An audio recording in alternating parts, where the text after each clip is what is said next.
along with two of his colleagues from the IndyStar, reporter Justin Mack, who hosts the digital series The Drop, and reporter Robert King, who was on the ground in Charlottesville last weekend. Robert, your crew did some incredible work there, interviewing David Duke in a clip that was played all across the country.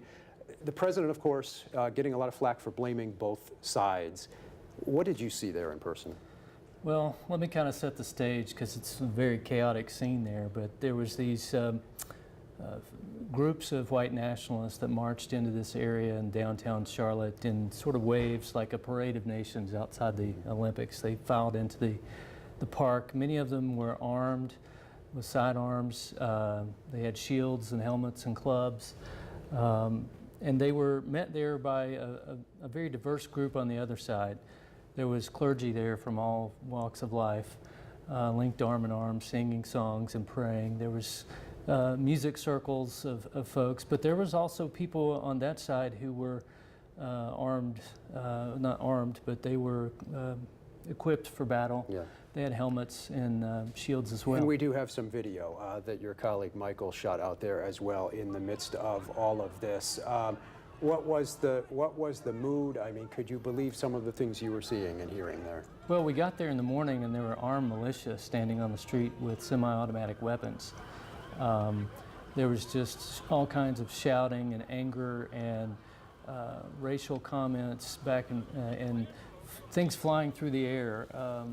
There was water bottles and smoke bombs and clouds of pepper spray. It was just a really difficult situation. And you also spoke with a man from Indiana who led one of these white nationalist groups there. What was that conversation like to hear from someone here in Indiana who was there taking part in this?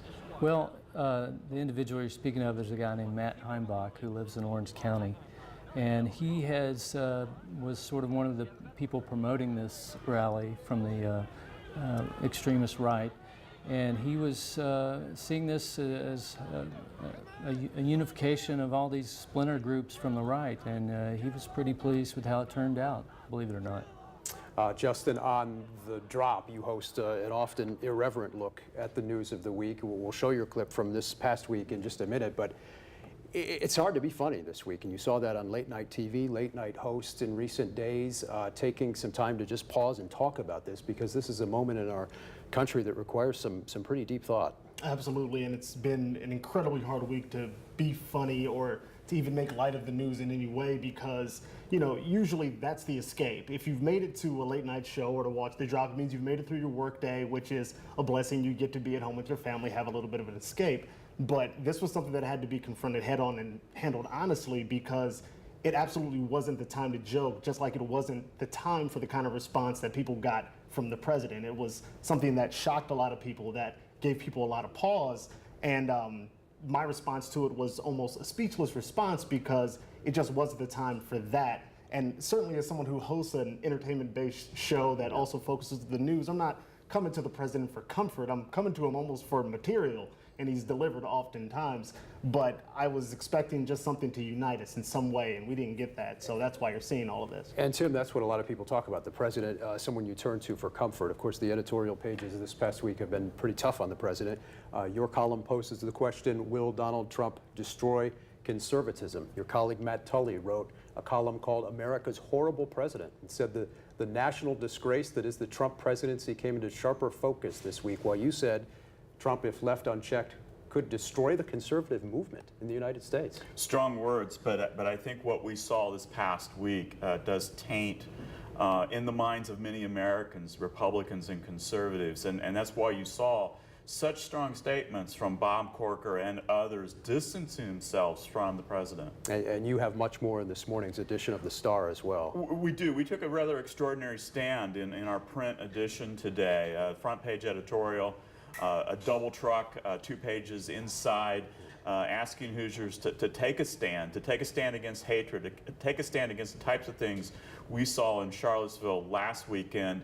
And also, sad to say, things that we see happening across the country with far too much frequency. You can see that in today's edition of The Star. Justin, you and I were both in Washington for the Trump inauguration to cover it. Certainly there was some tension then, but where is the mood of the country right now, and also here in the Hoosier State? What are you hearing this week? The thing is, you mentioned the inauguration, that kind of tension that existed there, and I think a lot of people had a lot of fear build up that something awful could happen. We didn't know what it was. We couldn't describe it. We couldn't even say what the worst case scenario would be. And I think for a lot of people, that apex was Charlottesville. That was a worst case scenario.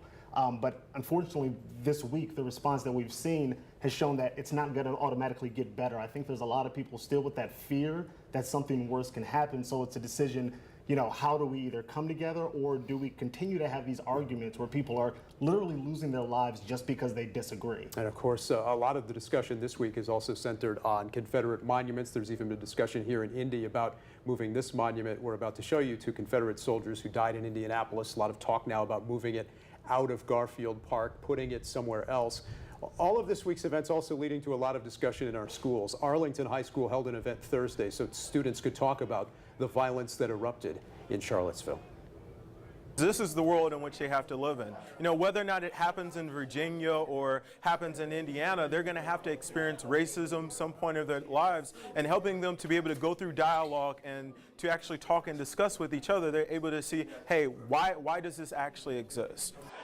Robert, you see them there in that video watching footage from Charlottesville. There was that HBO video so many people have seen. You guys shot some compelling footage as well. How important do you think it is for people, young and old, to see what you saw there?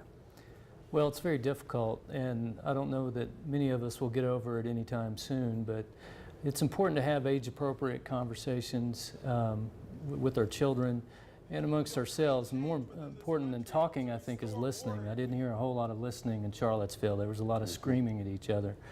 I do think, though, I do find hope in younger people. My own teenage daughters have all kinds of diverse friend groups, and it seems to be less of an issue for their age group than it does for us older folks. So I sound like an elderly guy there, but it's, I'm hopeful that maybe younger people will find an answer that we haven't been able to find. An important discussion. Thank you all so much. And as we go to break, as promised, Justin, here's the way you and your team tried to put all this into words this week at IndyStar.com.